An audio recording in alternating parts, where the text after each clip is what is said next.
Hey folks, Matt from artoftheimage.com. Got a question in here on the email. This is from Marie. Marie writes in and says, "Hi, I've been watching your YouTube channel on the 18 to 140 lens versus the 17 to 50 millimeter lens." So I think she's talking about the Nikon 18 to 140 here versus the Sigma, I believe, 17 to 50, which is, as you know, one of my favorite constant aperture f2.8 zooms. I own a Nikon D5600 sensor, APS-C sensor camera, and only have the kit lens, the 18 to 55 and a 70 to 300 lens.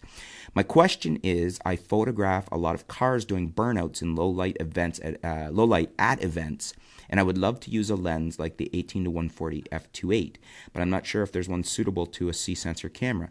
I'm usually about 30 feet away in media section, but I'm new to this and getting told if I buy a lens suited for a I'm assuming you mean full frame sensor camera, it will work, but I will have blurry bits on film. Can you please help me? Thanks again. Regards, Marie. Okay, well, thanks for your question, Marie. First of all, a couple of things. That 18 to 140 we're talking about, I'm assuming you mean the Nikon because you're shooting a Nikon D5600. It's not an f2.8 lens. The Nikon 18 to 140 is a variable aperture. I believe it's a 3.5 to 5.6 variable aperture zoom. So it's not going to give you an f2.8. So let's just, I just wanted to point that out off the top, because that is, if you're thinking that's giving you an f2.8 constant aperture zoom to use in low light, it won't, because that's not what that lens is. There's not a lens with that amount of zoom. In other words, this 18 to 140, when you apply the 1.5 crop factor, it gives you, somewhere in the neighborhood of a 28 or something to a 200, just over a 200. I'm just throwing the numbers off the top of my head. You just multiply them by 1.5 to accommodate for the crop sensor. However, if you're looking at a lens suited for a full frame camera, for instance, one of my favorites is the 24 to 120 f4. This gives you a constant aperture f4, not an f2.8. Still an f4, which isn't bad, but it's not an f2.8. It's not a super fast zoom. But it also, you're going to sacrifice the wide end, which may not be as big a deal for cars, depending on where you are shooting from. Doesn't sound like it. But you're also not going to get as long on the long end, but you're just gaining some speed to that lens because it's not a variable aperture, it's an f4. But again, it's not an f2.8. So if we look at these two lenses you're talking about between the 18 to 140 and the 17 to 50, the difference here is the 18 to 140 gives you a much longer zoom. You go from 18 at the wide end all the way to 140 at the long end. It gives you a nice range. The 17 to 50 gives you a more limited range, whether you're talking about the Sigma or the Nikon version. But the advantage with the 17 to 50, even though it's a limited range, is it's a faster lens. Let's say we're talking about the Sigma 17 to 50 f2.8 OS. It's a constant aperture f2.8, which means at the long end, you can still shoot a f2.8 in your low light situations at these events where the cars are doing burnouts and things like that, and it gives you more light. You can shoot at a lower ISO, you can shoot at higher shutter speeds because of the ability of the lens to gather more light. If you shoot with that 18 to 140, again, it's a variable aperture lens, 3.5 to 5.6. At the long end, it's going to be f5.6 versus that 17 to 50, which doesn't go as far out, doesn't give you that long end, but it's an f2.8.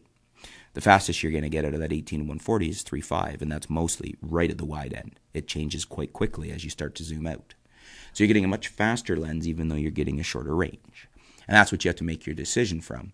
Can you live with the shorter range of the faster lens? It sounds like you're wanting the speed of the faster lens, but you're wishing you had the longer range. This is a trade-off we've always had to live with. The longer the lens, the longer the zoom, you're not getting into the faster zooms. As I said, even on the full frame, you got a 24 to 120, which is an f4, which is very nice. It's a beautiful lens, one of my favorite lenses in full frame.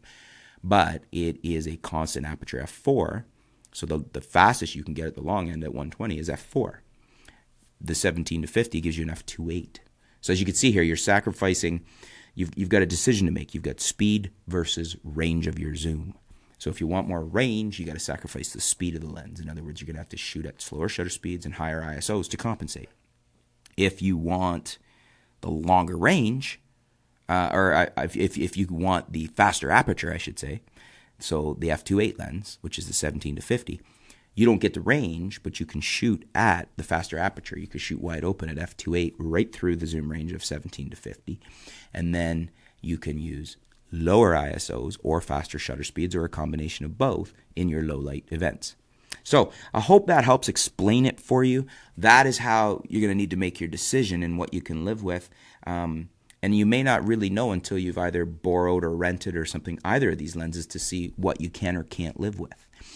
In a low light situation where you can't really use external light, probably the f2.8 is going to be more important to you.